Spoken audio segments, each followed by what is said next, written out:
ہم نے سورہ مجادلہ کی تلاوت کی۔ مجادلہ کہتے ہیں بحث کرنا، ایک دوسرے سے آپس میں بحث کرنا۔ در حقیقت یہ ایک صحابیہ تھیں جن کے گھر میں کچھ معاملات ہوئے تھے۔ مطلب یہ تھا کہ ان کے شوہر نے ان کو یوں کہہ دیا تھا کہ تو میرے لیے میری ماں کی طرح ہے۔ اس کو زہار کہتے ہیں۔ ایک ہوتی ہے طلاق اور ایک ہے زہار۔ زہار اور طلاق دیکھنے میں سیم ہیں لیکن دونوں کے احکام الگ ہیں۔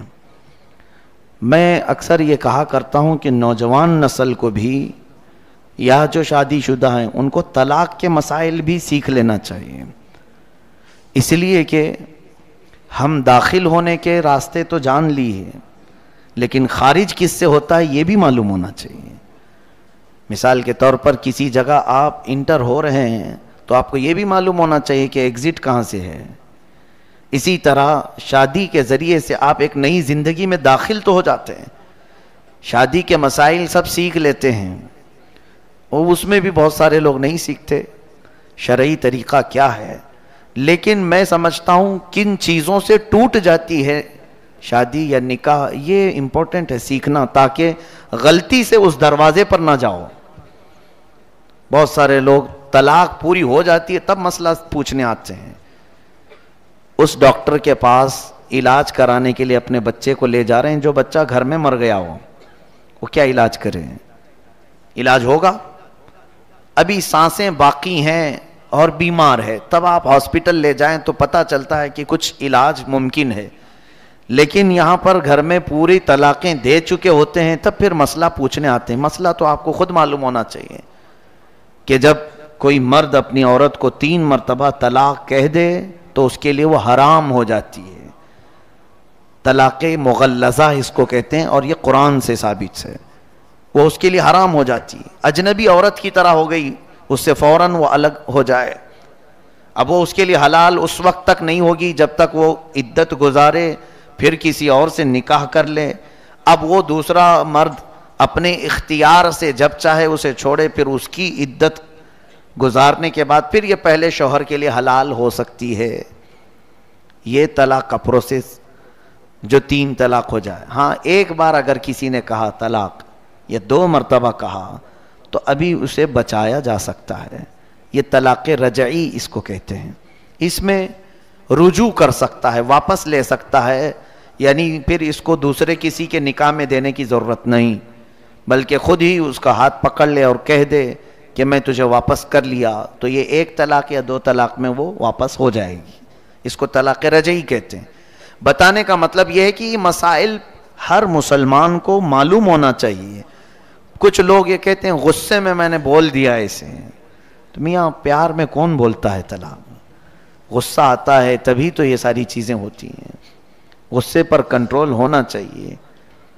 غصے ہی کی حالت میں اکثر لوگ کہہ جاتے ہیں اور اسی وقت جو کہی جاتی ہے وہ واقع ہو جاتی ہے۔ غصے میں آدمی بے قابو ہوتا ہے، تو یہاں پر بہت سارے لوگ یہی عذر لے کر کے آتے ہیں، غصے میں بولا ہوں یا ہوش میں نہیں تھا بول دیا ہوں۔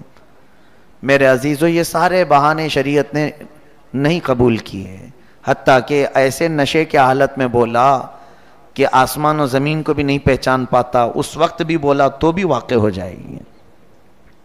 اس حالت میں بھی اگر کہا ہو تو واقع ہو جائے گی۔ میرے کہنے کا مطلب یہ ہے کہ ان تمام مسائل کو سیکھ لینا چاہیے۔ یہ ہوئی طلاق۔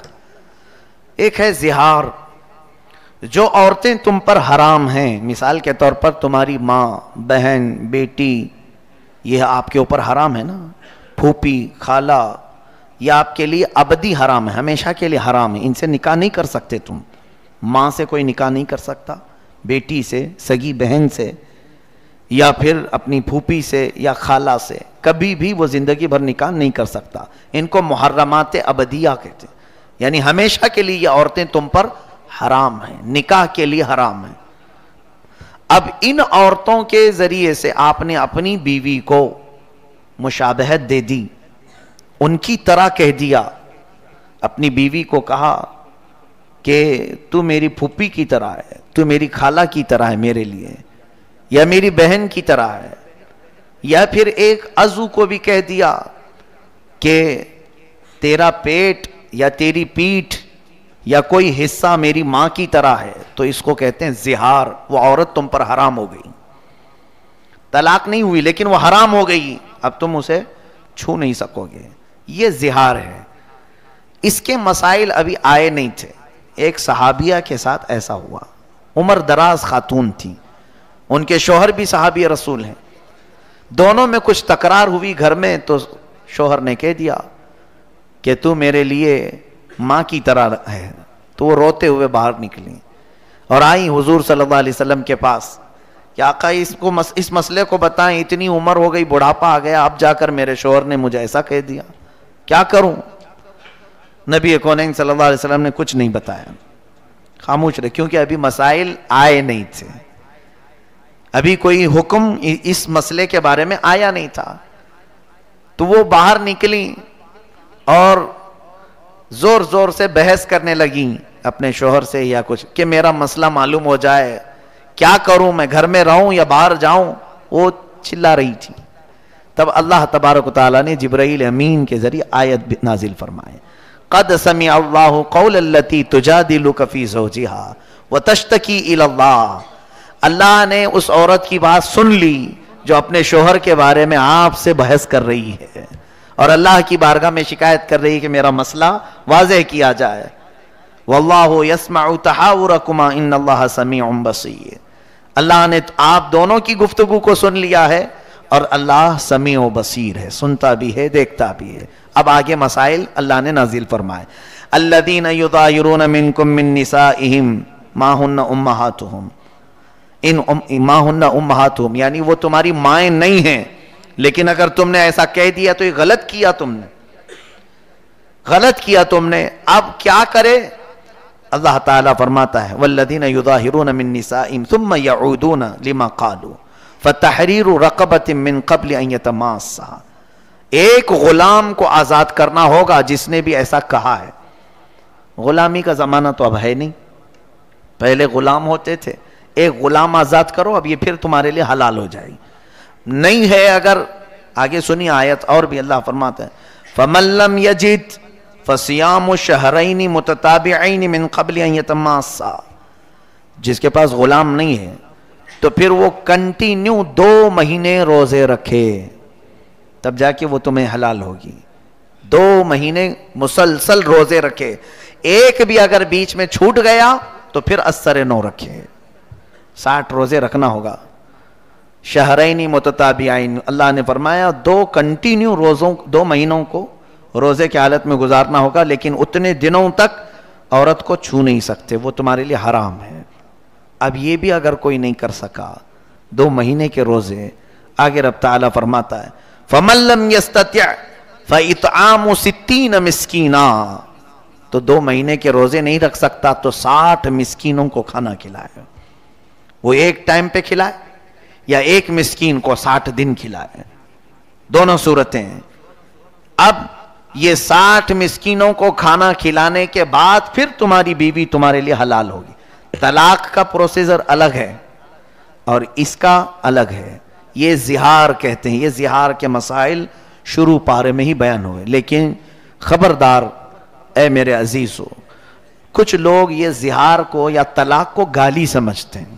گالی دینا یعنی عورت کو کیوں بھائی طلاق کیوں کہا, گالی دینے کے لیے کہہ دیا. یہ گالی نہیں, گولی ہے, نکل جاتی ہے. گالی اس طرح سے نہیں ہوتی, اور در حقیقت اسلام میں گالی حرام ہے.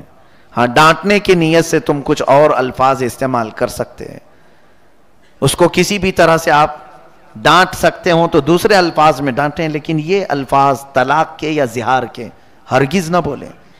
کبھی بھی اپنی عورتوں کو کسی نے اگر یہ الفاظ استعمال کر لیے کہ تو میرے لیے میری ماں کی طرح ہے, میری بہن کی طرح ہے, میری بیٹی کی طرح ہے, تو میرے لیے میری پھوپھی کی طرح ہے, میری خالہ کی طرح ہے, تو یہ الفاظ جو ہیں زہار کے ہیں, عورت اس پر حرام ہو جاتی ہے. پھر اگر حلال کرنا ہے واپس اپنی عورت کو تو کنٹینیو 2 مہینے کے روزے رکھے, یا تو پھر 60 مسکینوں کو کھانا کھلائے, تب وہ عورت حلال ہوگی. تو اس سے اندازہ کیجئے کہ ہمارے یہ خانگی جو مسائل ہیں، ازدواجی زندگی کے جو مسائل ہیں، یہ سیکھنا کتنا ضروری ہے. کیا ان مسائل سے سارے لوگ واقف ہیں؟ کیا یہ سارے لوگ جانتے ہیں زہار کیا ہوتا ہے؟ کیوں نہیں سیکھے؟ قیامت کے دن اگر تم میں سے کسی کے ساتھ ایسا معاملہ ہو گیا اور پکڑے گئے، اللہ تبارک و تعالیٰ نے پوچھا کہ تو اپنی بیوی کے ساتھ زہار کیا تھا پھر بھی ایسی زندگی گزارتا رہا، رب تبارک و تعالیٰ کی بارگاہ میں اگر کسی نے یہ کہا کہ مولا مجھے معلوم نہیں تھا، تو دو پکڑ ہوگی. سیکھا کیوں نہیں، اس پر بھی مار پڑے گی، اور کیا کیوں، اس پر الگ سزا ہوگی.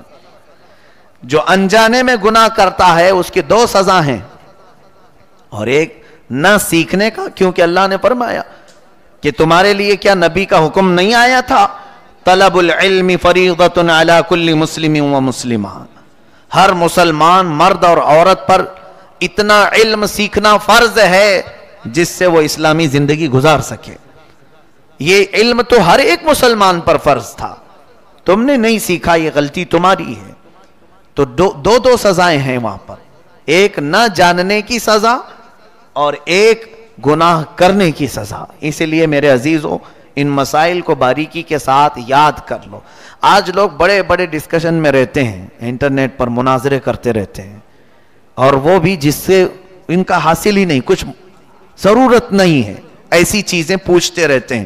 تاریخ کی باتیں، حضرت موسیٰ علیہ السلام ناشتے میں کیا کھاتے تھے، ہاں حضرت عیسیٰ علیہ السلام کا گھر کیسا تھا، حضرت ابراہیم علیہ السلام کس وطن میں رہتے تھے، یہ تاریخی انفارمیشن ہے. تم یہ پوچھو کہ کون سی چیز میرے لیے حلال ہے اور کون سی چیز میرے لیے حرام ہے. کمائی کے معاملات میں، کھانے پینے کے معاملات میں، گھریلو زندگی کے معاملات میں، نماز کے مسائل، وضو کے مسائل، یہ تمام چیزیں چھوڑ دیا، اور پھر انٹرنیٹ میں لا یعنی چیزیں جس سے اس کا یعنی عملی زندگی میں کوئی تعلق نہیں ہے، ایسے مسائل میں یہ پڑ گئے ہیں. اور اسی وجہ سے آج دیکھیں وہ لوگ اپنے ہاتھ میں قلم اور فتویٰ لے کر کے گھوم رہے ہیں جن کو ابھی استنجا کے مسئلے بھی نہیں معلوم، اور وہ بڑے بڑے لوگوں کے ایمان ناپ رہے ہیں کہ یہ مسلمان ہے کہ یہ کافر ہے، یہ دائرہ اسلام سے نکلا ہوا ہے. خود کو یہ نہیں معلوم کہ ابھی میں اسلام پر پورا قائم ہوا کہ نہیں ہوا. میرے عزیزوں آج کے دور میں جتنی چیزیں آپ کو سیکھنا ضروری ہے ان تمام چیزوں کی طرف دوڑو. زندگی بہت تیزی سے نکلتی جا رہی ہے. جو ضروری مسائل ہیں ان سب کو کسی نہ کسی ذریعے سے سیکھو. علمی محفلوں میں بیٹھو یا علماء کی صحبت اختیار کرو. کیا علماء صرف تعویذ گنڈے کے لیے ہی ہیں؟ دھاگے دم درود اسی کے لیے ہیں علماء؟ بچے بیمار ہوں، گھر میں مصیبت ہو، اسی لیے علماء ہیں؟ علماء کرام کے پاس آپ زیادہ سے زیادہ علم سیکھنے کے لیے وقت گزارو. کئی چیزیں میں دیکھتا رہتا ہوں، علماء کا کام کیا ہے. ہم بھی اس دور سے گزر رہے ہیں، لوگوں نے ان کو کیا چیز بنا رکھا ہے. اگر کچھ اچھے لوگ ہیں، مؤدب لوگ ہیں، آتے بھی ہیں، تو وہ اپنی ضروریات کے اعتبار سے بیمار ہے. میں یہ منع نہیں کر رہا ہوں، ٹھیک ہے، اس کے ساتھ کچھ اور بھی چیزیں ہیں، کچھ محفلیں ہیں، علمی محفلیں، اس میں کیوں نہیں حاضر ہوتے؟ اپنے بیمار بچوں کو لے کر کے آتے ہیں. 2 طرح کے لوگ آتے ہیں، یا تو پھر دعا کروانے کے لیے، یا تو پھر لوگوں کی غیبت کرنے کے لیے. 2 طرح کے لوگ علماء کے پاس آتے ہیں. بیٹھ جائیں اور سارے لوگوں کی غیبت چھیڑ دیں، فلاں کیا کر رہے تھے، وہ یہ کر رہے تھے، وہاں ایسا چل رہا تھا. خود بھی گنہگار ہوتے ہیں اور علماء کرام کو بھی ایسے غیبت میں مبتلا کر جاتے ہیں. ایسے حالات سے گزرتے رہتے ہیں، ہم دیکھتے ہیں. میرے عزیزو، یہ علم سیکھنے کا موقع آپ کے پاس اگر مل گیا ہے علماء کے ذریعے سے تو زیادہ سے زیادہ حاصل کر لو. سیدنا امیر حمزہ رضی اللہ تعالیٰ عنہ، سیدنا عمر فاروق رضی اللہ تعالیٰ عنہ فرماتے ہیں کہ ہم کو سورہ بقرہ سیکھنے میں 12 سال لگ گئے. 2.5 پارے کی سورہ ہے. کون؟ امیر المومنین عمر ابن خطاب رضی اللہ تعالیٰ عنہ. سورہ بقرہ سمجھنے، تفہیم، اس کی تمام چیزوں کو معلوم کرنے میں مجھے 12 سال لگ گئے.